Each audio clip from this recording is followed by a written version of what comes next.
로마서 7장. 형제 자매 여러분, 나는 지금 율법을 아는 여러분에게 말하고 있습니다. 여러분은 율법이 사람이 살아있는 동안에만 그 사람을 지배한다는 것을 알지 못합니까?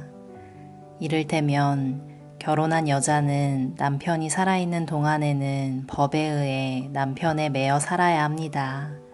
하지만 남편이 죽으면 그 여자는 남편에게 매여있던 법에서 해방됩니다. 그래서 여자가 남편이 아직 살아있는데도 다른 남자와 결혼하면 그 여자는 간음죄를 짓는 것이 되지만, 만일 남편이 죽으면 그 여자는 그 법에서 해방되므로 다른 남자와 결혼하더라도 간음죄를 짓는 것이 되지 않습니다.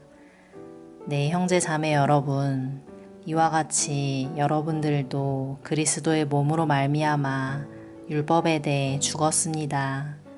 이제 여러분은 하나님께 열매를 맺기 위해 다른 분, 곧 죽은 사람들 가운데서 살아나신 그분의 사람이 되었습니다. 전에 우리가 죄의 성품에 사로잡혀 살았을 때는 율법이 우리 몸속에서 죄를 지으려는 욕망을 일으켜 죽음에 이르는 열매를 맺게 했었습니다. 그러나 이제 우리는 우리를 가둔 율법에 대해 죽고 율법으로부터 해방되었습니다. 그러므로 우리는 기록된 문자에 따라 하나님을 섬기는 것이 아니라 성령의 새로운 방법으로 하나님을 섬깁니다. 그렇다면 우리가 무슨 말을 하겠습니까? 율법이 죄입니까? 절대로 그렇지 않습니다. 율법이 없었다면 나는 죄가 무엇인지 알지 못했을 것입니다. 율법이 탐내지 마라고 말하지 않았다면 나는 탐내는 것이 무엇인지 알지 못했을 것입니다. 그러나 죄는 이 계명을 이용하여 기회를 엿보아 내 속에서 온갖 탐심을 일으켰습니다.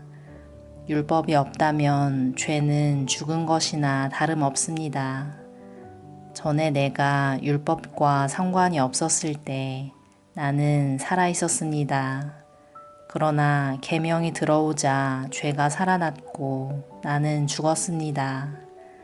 그래서 생명으로 인도해야 할 계명이 사실 나를 죽음으로 이끄는 계명이 되고 말았습니다. 죄가 계명을 이용하여 기회를 엿보아 나를 속였고 그 계명으로 나를 죽였습니다. 그러므로 율법은 거룩하며 계명도 거룩하고 의롭고 선합니다. 그렇다면 선한 것이 나에게 죽음을 가져다 주었단 말입니까? 절대로 그렇지 않습니다. 죄가 죄인 것으로 드러나도록 하기 위해서 죄는 선한 것을 이용하여 나에게 죽음을 가져왔습니다. 그리하여 죄는 계명을 통해 한층 더 죄의 참모습을 드러내게 된 것입니다. 우리는 율법이 영적인 것이라는 사실을 압니다. 그러나 나는 영적이지 못하며 죄의 노예로 팔린 몸입니다. 나는 내가 하는 일을 이해를 못하겠습니다. 내가 하고 싶어 하는 일은 하지 않고 미워하는 일을 행하고 있으니 말입니다. 내가 그런 일을 하면서도 그 일을 원하지 않는 것은 율법이 선하다는 것을 인정하는 셈입니다. 그런데 이제는 원하지 않는 일을 하는 존재는 내가 아니라 내 안에 살고 있는 죄입니다. 나는 내 안에, 다시 말해서 나의 죄악된 본성 안에 선한 것이라고는 하나도 존재하지 않는다는 사실을 압니다. 선을 행하려는 바람은 내게 있지만 선을 행할 수는 없습니다. 나는 원하는 선은 행하지 않고 원하지 않는 악을 행합니다. 내가 원하지 않는 일을 행하고 있다면 그 일을 행하는 자는 내가 아니라 바로 내 안에 살고 있는 죄입니다. 그러므로 나는 이런 법칙을 발견했습니다.